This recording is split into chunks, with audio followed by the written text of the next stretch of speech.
മത്തൻ്റെ ഇലയും ചേനയും കായൊക്കെ ചേർത്തിട്ട് ഒരു നാടൻ താളിപ്പ് കറിയാണ് കേട്ടോ ഉണ്ടാക്കുന്നത്. അത് ഊണിനൊക്കെ നല്ല ടേസ്റ്റുള്ള ഒരു കറിയാണ്. അപ്പോൾ നമുക്കത് എങ്ങനെയെന്ന് കാണാം. അപ്പോൾ ഇതാണ് കേട്ടോ മത്തൻ്റെ ഇല. ഇതിലൊരു 8-10 ഉണ്ട്. നന്നായിട്ട് കഴുകിയെടുത്തതാണ്. ഇനി നമുക്കിത് പൊടിയായിട്ട് അരിഞ്ഞെടുക്കണം.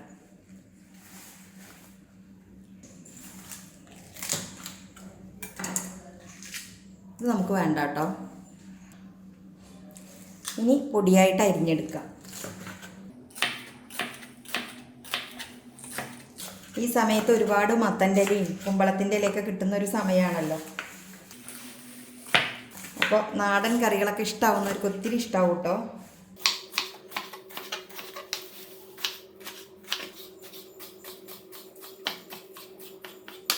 ഇനി ഇതേ ഒരു പാത്രത്തിലോട്ട് മാറ്റാം.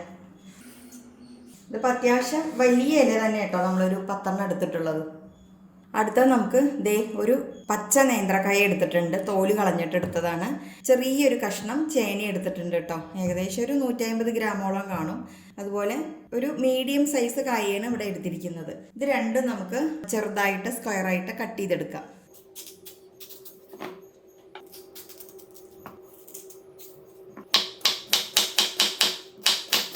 സ്ക്വയർ പറഞ്ഞാൽ ഒത്തിരി വലിപ്പത്തിലൊന്നും അല്ല കേട്ടോ, സാധാരണ നമ്മൾ ഉപ്പേരിക്കൊക്കെ അരിയില്ലേ ആ രീതിയിലാണ് കട്ട് ചെയ്തെടുത്തിരിക്കുന്നത് കേട്ടോ.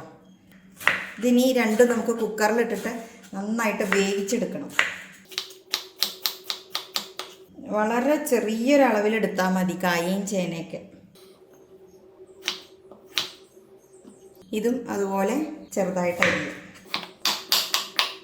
ഇത് രണ്ടും ഞാൻ കഴുകിയിട്ടാട്ടോ കട്ട് ചെയ്തത്, എന്നാലും ഞാൻ ഒന്നുകൂടെ കഴുകിയിട്ട് കുക്കറിലോട്ട് മാറ്റുകയാണ്. കഴുകിയെടുത്തപ്പോൾ ഇത്ര ഉണ്ട് കേട്ടോ. നേന്ത്രക്കായക്ക് കുറച്ച് വലുപ്പം ഉണ്ടായിരുന്നു. അപ്പോൾ ഞാൻ ഇത്ര എടുക്കുന്നില്ല കഷ്ണം, അതിൻ്റെ പകുതി എടുക്കുന്നുള്ളൂ. കാരണം ഇവിടെ കഴിക്കാൻ ആളില്ലത് കാരണം കേട്ടോ.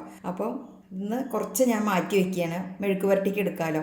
ബാക്കി ഞാൻ കുക്കറിലോട്ട് ഇട്ടിട്ട് കാണിക്കാം. അപ്പം നിങ്ങളെടുക്കുമ്പോൾ ഓരോരുത്തരും അവനവന് എത്ര വേണമെന്ന് നോക്കിയിട്ട് അതിനനുസരിച്ചിട്ട് എടുത്താൽ മതി കേട്ടോ. ചെറിയൊരളവിൽ എടുത്താൽ മതി.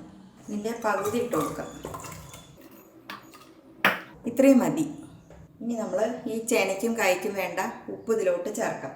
ഇത് വേവാൻ ആവശ്യമായ വെള്ളം കൂടി ഒഴിച്ചു കൊടുക്കാം. ഏകദേശം ഒരു 1/2 കപ്പ് വെള്ളം ഒഴിച്ചു കൊടുത്തിട്ടുണ്ട് കേട്ടോ. നിങ്ങളെടുക്കുമ്പോൾ ആ ഒരു അളവിന് എടുത്തോളൂ കേട്ടോ. ഞാനിപ്പോൾ ഇവിടെ ആകെ 2-3 ആളൊക്കെ ഉള്ളൂ കഴിക്കാൻ. അപ്പോൾ ആ ഒരു അളവിലേ ഞാൻ ഉണ്ടാക്കുന്നുള്ളൂ. ഒരു 5-6 ആളൊക്കെ ഉള്ള വീടുകളിലാണെങ്കിൽ ഒരു കായും ചെറിയൊരു കഷ്ണം ചേനയൊക്കെ എടുത്തോളൂ. അതല്ലാന്നുണ്ടെങ്കിൽ അതായത് പകുതി കായ മതിയാവും, പച്ചക്കായ അല്ലേ.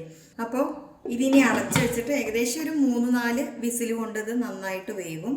വെന്തതിന് ശേഷം നമുക്ക് കാണാം. സ്റ്റൗ കത്തിച്ച് വിസിലിട്ട് കൊടുക്കാം. അപ്പോൾ നമ്മുടെ ചേനയും കായൊക്കെ നന്നായിട്ട് വെന്ത് കഴിഞ്ഞു കേട്ടോ. ഇതുപോലെ ആയിട്ടുണ്ട്. ഇനി ഒന്നങ്ങനെ അടച്ചു കൊടുക്കാം.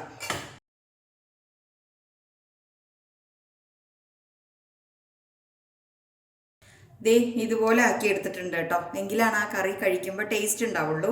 ഇനി നമുക്കിത് വറുത്തിടാം. സ്റ്റൗ കത്തിച്ച് ഒരു മൺചട്ടി വയ്ക്കാം. നാടൻ കറിയായത് കാരണം മൺചട്ടിയിൽ വെക്കുന്നതല്ലേ നല്ലത്, അതുകൊണ്ട് ഞാൻ ഇതെടുത്തു എന്നേ ഉള്ളൂ കേട്ടോ. ചട്ടി നന്നായിട്ട് ചൂടായി കഴിയുമ്പോൾ നമുക്കിതിലോട്ട് വെളിച്ചെണ്ണ ഒഴിച്ചു കൊടുക്കാം. എണ്ണ നല്ലപോലെ ചൂടായി കഴിഞ്ഞാൽ 1/2 ടീസ്പൂൺ കടുക് ചേർക്കാം.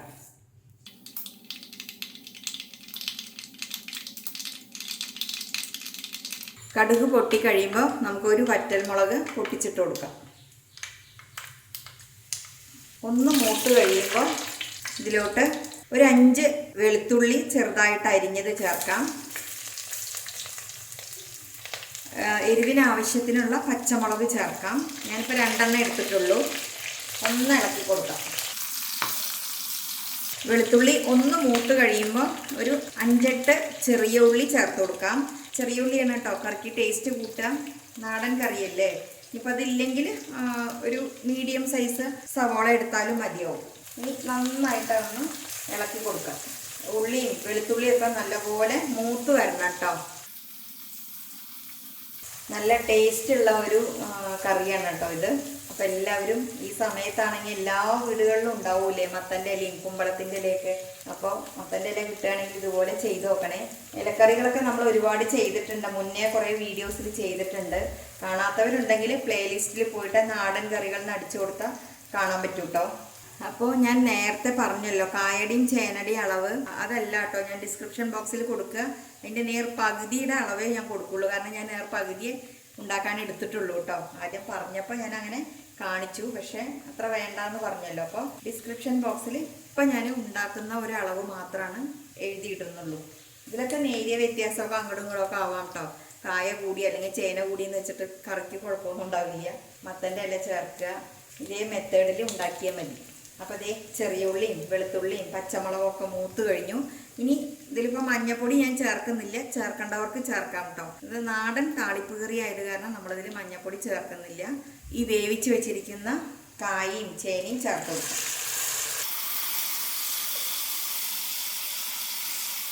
ഗ്രേവിക്ക് വേണ്ടിയിട്ട് നമ്മളിവിടെ കഞ്ഞിവെള്ളമാണ് എടുക്കുന്നത്. നമുക്ക് എത്ര ഗ്രേവി വേണോ അതിനനുസരിച്ചിട്ടുള്ള കഞ്ഞിവെള്ളം ചേർത്ത് കൊടുക്കാം. ഇതിനും പ്രത്യേകിച്ച് ഒരു അളവൊന്നും പറയുന്നില്ല, ഏകദേശം ഒരു 2 കപ്പോ 2.5 കപ്പൊക്കെ എടുത്തോളൂ കേട്ടോ. ഈ ടൈമിൽ നമുക്ക് ഉപ്പൊക്കെ നോക്കാം. ഒരു നുള്ള് ഉപ്പ് ചേർക്കാം, കഞ്ഞിവെള്ളമൊക്കെ ചേർത്തതല്ലേ, അപ്പോൾ കുറച്ച് ഉപ്പ് ചേർക്കേണ്ടി വരും. ഒപ്പം നമുക്ക് ഈ അരിഞ്ഞു വെച്ചിരിക്കുന്ന മത്തൻ്റെ ഇല, ഏകദേശം ഒരു 8-10 മത്തൻ്റെ ഇല എടുത്തിട്ടുണ്ട്, അതുകൂടി ചേർത്തിട്ട് നന്നായിട്ടൊന്ന് തിളപ്പിച്ചെടുക്കാം.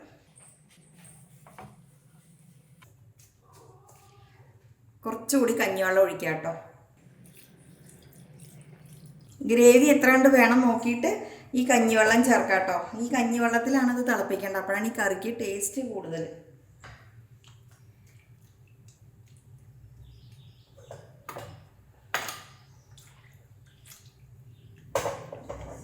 ഇത്രയും ഗ്രേവി ഇരുന്നോട്ടെ. ഇനി ഒന്ന് ഉപ്പൊക്കെ നോക്കാം. ഉപ്പെല്ലാം കറക്റ്റാണ്. ഇനി നന്നായിട്ട് വേവട്ടെ നമ്മുടെ മത്തൻ്റെ ഇല, അതിനുശേഷം നമുക്ക് ബാക്കി നോക്കാം. അപ്പോൾ ദേ നമ്മുടെ കറി റെഡി ആയിട്ടുണ്ട്. ഇലയൊക്കെ നന്നായിട്ട് വെന്ത് വന്നിട്ടുണ്ട് കേട്ടോ. പിന്നെ കായും ചേനയായത് കാരണം ഇത് ഇരിക്കും തോറും തിക്നെസ് ആവും. അപ്പോൾ അതിനനുസരിച്ചിട്ട് നോക്കിയിട്ടൊക്കെ ഗ്രേവി ആക്കി എടുക്കുക കേട്ടോ. ഒന്ന് ടേസ്റ്റ് ചെയ്ത് നോക്കട്ടെ. നല്ല ടേസ്റ്റുള്ളൊരു കറി കേട്ടോ. ഇത്രയും മതി. ഇനി ഞാൻ ഗ്യാസ് ഓഫ് ചെയ്യണം. അതിന് ശേഷം നമുക്ക് ഇതിന് മുകളിൽ കുറച്ച് ക്രഷ്ഡ് ചില്ലി ഇങ്ങനെ വെതറി കൊടുക്കാം, കാണാനൊരു ഭംഗിയല്ലേ. അപ്പോൾ ഇത്രയേ ഉള്ളൂ കേട്ടോ. ഇതിനി ഒരു സെർവിങ് ബൗളിലോട്ട് മാറ്റാം. ഇതുപോലെ ഉണ്ടാക്കാത്തവരുണ്ടെങ്കിൽ ഒന്ന് ഉണ്ടാക്കി നോക്കണേ. അപ്പോൾ ഈ സമയത്തൊക്കെ ഒരുപാട് ഇലയൊക്കെ കിട്ടുന്ന സമയമാണ്, മത്തൻ്റെ ഇലയും കുമ്പളത്തിൻ്റെ ഇലയൊക്കെ. അപ്പോൾ എല്ലാവർക്കും ഉണ്ടാക്കി നോക്കാൻ പറ്റുമെന്ന് വിചാരിക്കണം. ഇനിയിപ്പോൾ ഈ കായും ചേനയും ചേർക്കണതിന് പകരം ചക്കക്കുരു ചേർത്തിയാലും നല്ല ടേസ്റ്റാണ്. ഇപ്പോൾ ചക്കയുടെയൊക്കെ സീസണല്ലേ, അപ്പോൾ അങ്ങനെയും ചെയ്യാം കേട്ടോ. അപ്പോൾ എന്താ കയ്യിലുള്ളതെന്ന് വെച്ചാൽ അതിനനുസരിച്ച് ചെയ്യുക. എല്ലാവർക്കും ഇഷ്ടമാവുമെന്ന് വിചാരിക്കണം. വീണ്ടും നല്ല നല്ല റെസിപ്പിയുമായി വരുന്നത് വരേക്കും ബായ്.